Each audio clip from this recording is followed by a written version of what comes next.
Hello అండి. అందరూ ఎలా ఉన్నారు? మేమైతే బాగున్నాం. మీరు కూడా బాగుండాలని కోరుకుంటున్నాను. ముందుగా ఈ సంవత్సరం డీఎస్సీ రాస్తున్న వాళ్ళందరికీ ఆల్ ద బెస్ట్ అండి. అందరూ కూడా ఎగ్జామ్ బాగా రాయాలి. మంచి మార్క్స్ రావాలని కోరుకుంటున్నాను. ఈరోజు టాపిక్ ఏంటంటే మనకి తెలుగు మెథడాలజీకి సంబంధించి బిట్స్ చెప్పుకుంటున్నాము. మనకు ఫోర్త్ లెసన్ ఈరోజు స్టార్ట్ చేసామండి. దీనికి ముందు మన first lesson, second lesson, third lesson complete చేసాం మనము. ఇప్పుడు మనకు ఫోర్త్ లెసన్ అనేది చెప్తున్నాం. ఈరోజు ఫస్ట్ వీడియో. దీనికి ముందు మనం థర్డ్ నుంచి ఎయిత్ వరకు కంటెంట్ అనేది కంప్లీట్ చేయడం జరిగిందండి. ప్రతి క్లాస్‌లోని ఉండే లెసన్ వైజ్ చెప్పామండి బిట్స్ అనేవి. ప్రతి క్లాస్‌లోని లెసన్ వైజ్ చెప్పాం. ఏ లెసన్‌కి ఏ బిట్స్ వస్తాయి, ఎలా వస్తాయి, ఎన్నొస్తాయి అనేది కూడా చెప్పడం జరిగింది. ఒకసారి చెక్ చేయండి ఛానల్‌ని. ఇప్పుడు మన మెథడాలజీ కూడా అదే విధంగా లెసన్ వైజ్ చెప్తున్నామండి. లెసన్ వైజ్ ఏ లెసన్‌కి ఏ బిట్స్ వస్తాయని కూడా అన్నీ కూడా చెప్పడం జరుగుతుంది. కొన్ని వీడియోస్ నేను డిస్క్రిప్షన్‌లో పెడతాను. ఒకసారి చెక్ చేయండి. చాలామంది సబ్స్క్రైబ్ చేయకుండానే చూస్తున్నారు. సబ్స్క్రైబ్ చేసుకోండి. నేను డైలీ డిఎస్సికి సంబంధించి వీడియోస్ అనేవి పెట్టడం జరుగుతుంది. మీకు చాలా యూజ్ అవుతాయి. అలాగే వీడియో మాత్రం స్కిప్ చేయకుండా చూడండి. చాలా ఇంపార్టెంట్ బిట్స్ అండి ఇవి. థర్డ్ లెసన్ వరకు అయిపోయింది. ఫోర్త్ లెసన్‌కి సంబంధించి ఫస్ట్ వీడియో అండి. అన్నీ కూడా ఒక నోట్‌బుక్‌లో రాసుకోండి. రాసుకుంటే మీకు రివిజన్‌కి చాలా యూజ్ అవుతుందండి. ఓకే. ఇప్పుడు మన టాపిక్‌లోకి వెళ్దాము. వీడియో మాత్రం స్కిప్ చేయకుండా మొత్తం చూడండి. ఇక్కడ చూడండి మనకి ఫోర్త్ లెసన్ పేరు పాఠ్య పుస్తకాలు బోధనా శాస్త్రంపై అవగాహన. బోధనా శాస్త్రంపై అవగాహన అనమాట. పాఠ్య పుస్తకాలు బోధనా శాస్త్రంపై అవగాహన అండి ఫోర్త్ లెసను. అలాగే దానికి సంబంధించి బిట్స్ అనేవి చూద్దాము. నన్ను పాఠ్య పుస్తకాలను అదుపు చేయనీయండి, నేను రాజ్యాన్ని అదుపు చేయగలను అన్నవాళ్ళు ఎవరంటే లె లెవ్ ఎస్ వైగోట్స్కీ అండి. లెవ్ ఎస్ వైగోట్స్కీ. నన్ను పాఠ్యపుస్తకాలను అదుపు చేయనీయండి, నన్ను పాఠ్యపుస్తకాలను అదుపు చేయండి, నేను రాజ్యాన్ని అదుపు చేయగలను అని అన్నవారు ఎవరంటే లెవ్ ఎస్ వైగోట్స్కీ అండి. నెక్స్ట్, పాఠ్య ప్రణాళికకు అనుగుణంగా లక్ష్యాలను సాధించే దిశగా ప్రయత్నించడానికి ఒక ఊతం పాఠ్యపుస్తకం అనమాట. పాఠ్య ప్రణాళికను అనుగుణంగా లక్ష్యాలను సాధించే దిశగా ప్రయత్నించడానికి ఒక ఊతం ఏంటంటే పాఠ్యపుస్తకం అండి. మొదటి తాళపత్రాలని అధ్యయనం కోసం వాడుతున్నాము. మొదట తాళపత్రాలని అధ్యయనం కోసం వాడుకున్నాం. నెక్స్ట్, క్రమంగా ముద్రణ సదుపాయం రాగానే పాఠ్యపుస్తకాలను ముద్రించుకొని ఉపయోగించుకుంటున్నాం. ఫస్ట్ తాళపత్రాలని అధ్యయనం కోసం వాడుకున్నాము. తర్వాత క్రమంగా ముద్రణ సదుపాయం రాగానే పాఠ్యపుస్తకాలను ముద్రించుకొని మనం ఉపయోగించుకుంటున్నాము. అలాగే జాతీయ పాఠ్య ప్రణాళిక చట్టం 2005, విద్యా హక్కు చట్టం 2009 ఆధారంగా తెలుగు పాఠ్యపుస్తకాలు రూపొందించాలి. దేని ప్రకారం అండి?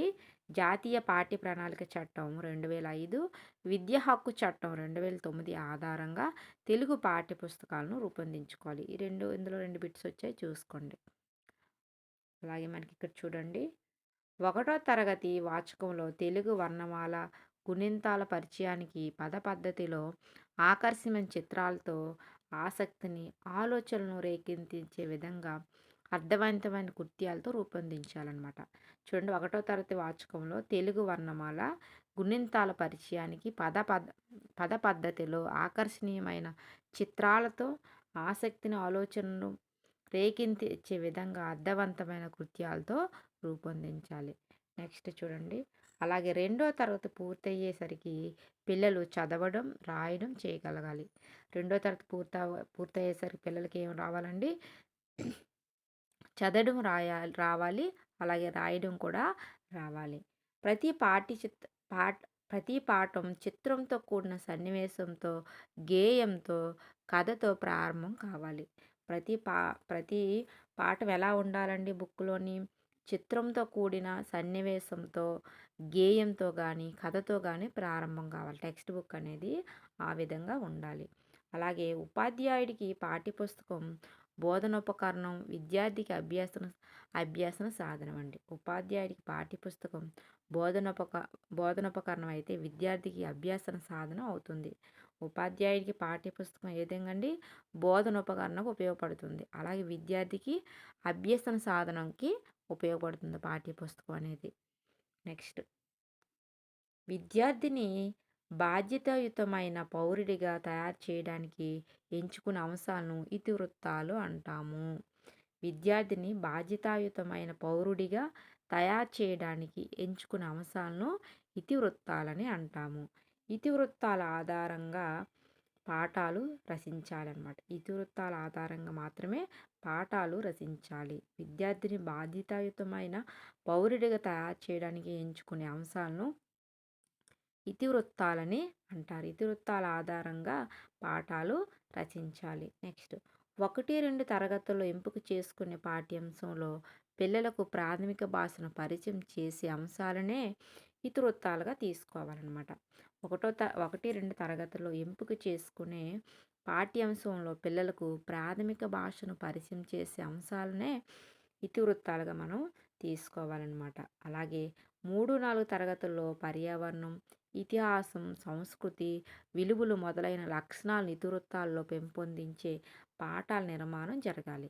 1, 2 తరగతులకైతే ఆ విధంగా మనం చేయాలి. అలాగే 3, 4 తరగతులకైతే పర్యావరణం, ఇతిహాసం, సంస్కృతి, విలువలు మొదలైన లక్షణాలు ఇతివృత్తాలతో పెంపొందించే పాఠశాల నిర్మాణం జరగాలన్నమాట. అలాగే అయితే ఈ ఇతివృత్తాలు వివిధ ప్రక్రియల్లో అంటే కథ, గేయం, గేయ కథ, సంభాషణ, ఆత్మకథ మొదలైనవి ఉపయోగించుకొని పాఠాలను నిర్మించాలి. చూడండి, ఈ ఇతివృత్తాలను వివిధ ప్రక్రియల్లో అంటే కథ, గేయం, గేయ కథ, సంభాషణ, ఆత్మకథ మొదలైనవి ఉపయోగించుకొని పాఠాలను నిర్మించాలన్నమాట. అలాగే 1, 2 తరగతుల్లో వాచకాలను పద పద్ధతిలో ఆకర్షణీయమైన చిత్రాలతో ఆసక్తిని ఆలోచనలు రేకెత్తించే విధంగా అర్థవంతమైన కృత్యాలతో రూపొందించాలన్నమాట. 1, 2 తరగతుల్లో వాచకాలను ఎలా ఉండాలి?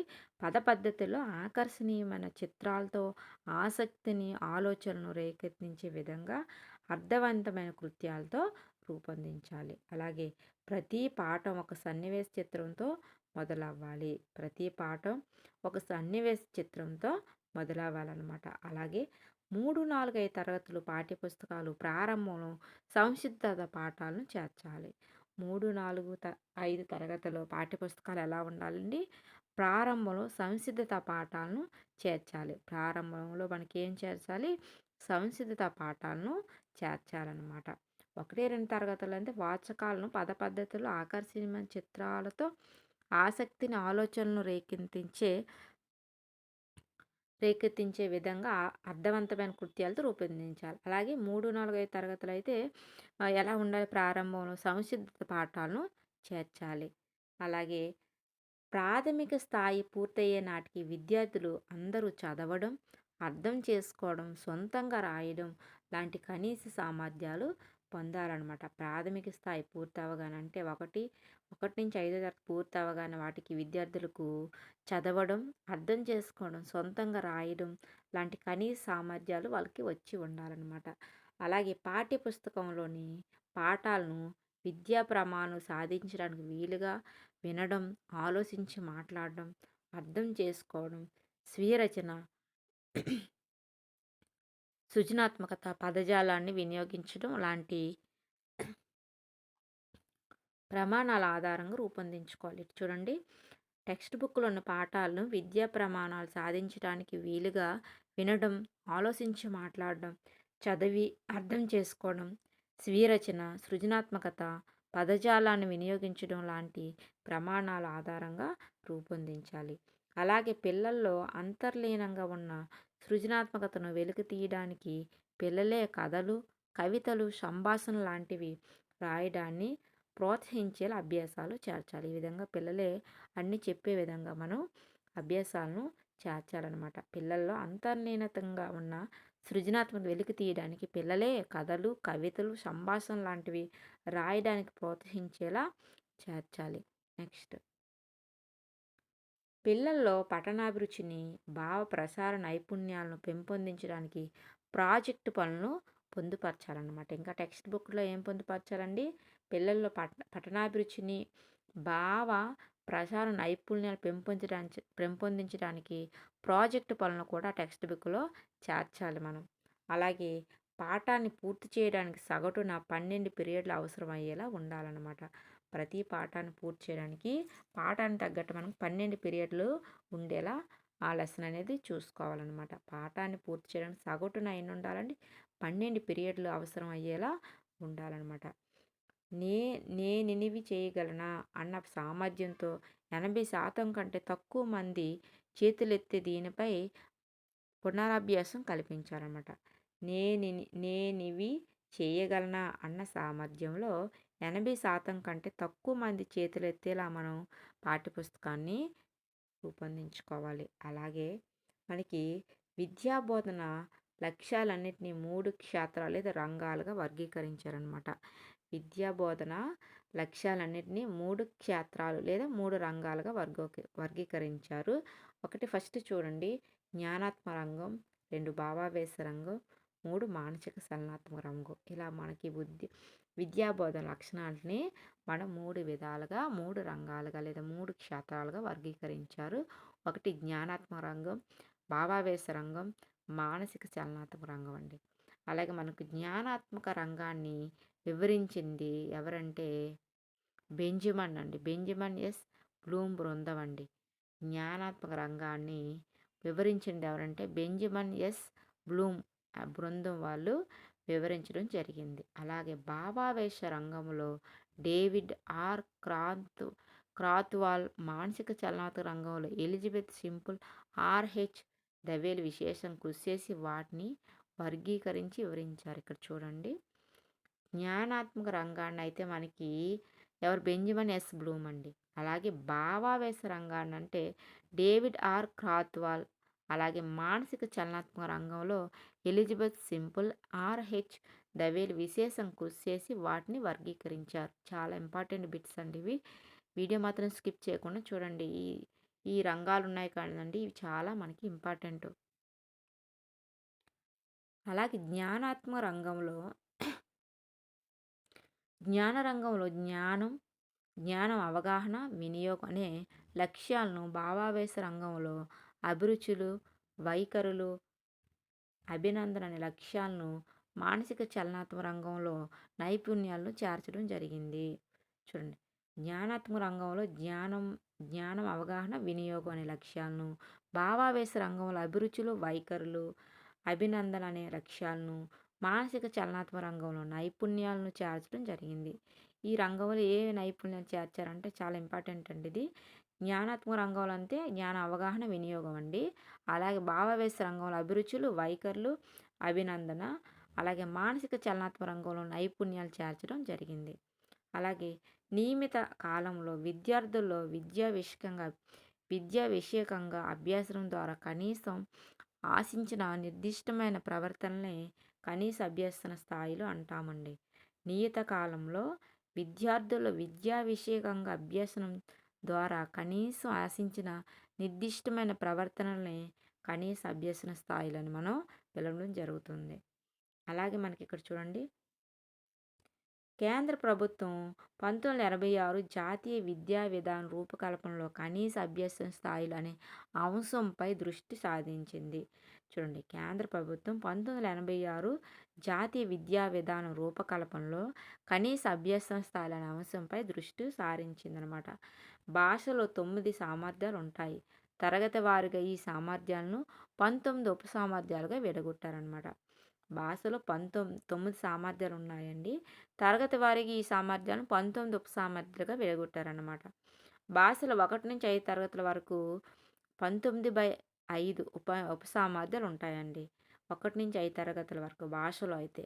అలాగే తదనంతరం వాటిని సమీక్షించి 9 సామర్థ్యాలకు కుదించి 4 సామర్థ్యాలకు పరిమితం చేశారు. 9 సామర్థ్యాలకు కుదించారు, లాస్ట్కి ఏంటి 4 సామర్థ్యాలకి పరిమితం చేశారండి. కుదించగా ఏర్పడిన 4 సామర్థ్యాలు ఏంటో చూద్దాము. ఇవి కుదించగా వచ్చిన సామర్థ్యాలండి 4. శ్రవణపూర్వక అవగాహన, భాషణం, పఠనపూర్వక అవగాహన, లేఖనం. ఇవన్నీ కూడా మనకి భాషలో ఉండే ఉప సామర్థ్యాలండి 4 వచ్చాయి. ఫస్ట్ 9 సామర్థ్యాలు ఉంటే తర్వాత 19 ఉప సామర్థ్యాలు. ఇవన్నీ కుదించగా మనకి 9 వచ్చాయండి. వాటిని 4 సామర్థ్యాలుగా చేశారు. అందులో శ్రవణపూర్వక అవగాహన, భాషణం, పఠనపూర్వక అవగాహన, తర్వాత లేఖనం అండి. అలాగే చూడండి, జాతీయ పాఠ్య ప్రణాళిక చట్టం 2005, జాతీయ పాఠ్య ప్రణాళిక చట్టం 2005, రాష్ట్ర ప్రణాళిక చట్టం 2011 ప్రతిపాదనల మేరకు పాఠశాల స్థాయిలో బోధన అభ్యసన మూల్యాంకనాలకు ప్రాతిపదిక విద్యా ప్రణాళికను సూచికలను ప్రభుత్వం నిర్ధారించిందండి. ఒకసారి చూడండి. జాతీయ పాఠ్య ప్రణాళిక చట్టం అయితే 2005 అండి. అలాగే రాష్ట్ర పాఠ్య ప్రణాళిక చట్టం 2011. చూడండి, 2 కన్ఫ్యూజ్ అవుతూ ఉంటారు. ప్రతిపాదనల మేరకు పాఠశాల స్థాయిలో బోధన అభ్యసన మూల్యాంకనాలకు ప్రాతిపదికంగా విద్యా ప్రణాళికను సూచికలను ప్రభుత్వం నిర్ధారించింది. దీని ప్రకారం అండి. ఇదండి ఈరోజుకి సంబంధించి మనం బిట్స్ అనేవి చెప్పుకున్నాం. మళ్ళీ రేపు దీన్ని కంటిన్యూషన్ అని చెప్పుకొని 5th లెసన్ అనేది స్టార్ట్ చేస్తామండి. అంటే 4th లెసన్‌కి 2 వీడియోస్ వస్తాయండి. ఈరోజు ఫస్ట్ వీడియో, రేపు మనకి సెకండ్ వీడియో. ఈ లెసన్‌కి సంబంధించి సెకండ్ వీడియో కొంచెం బిట్సే ఉన్నాయి. దాన్ని చెప్పుకుంటూ 5th లెసన్ స్టార్ట్ చేసుకుందాం రేపు. ఓకే అండి. మరొక వీడియోతో మళ్ళీ కలుసుకుందాము. వీడియో గాని నచ్చితే లైక్ చేయండి, షేర్ చేయండి, సబ్స్క్రైబ్ చేయండి ఫ్రెండ్స్. చాలా ఇంపార్టెంట్ బిట్ చెప్తున్నాను. ఓకే అండి. మళ్ళీ కలుసుకుందాం. బాయ్.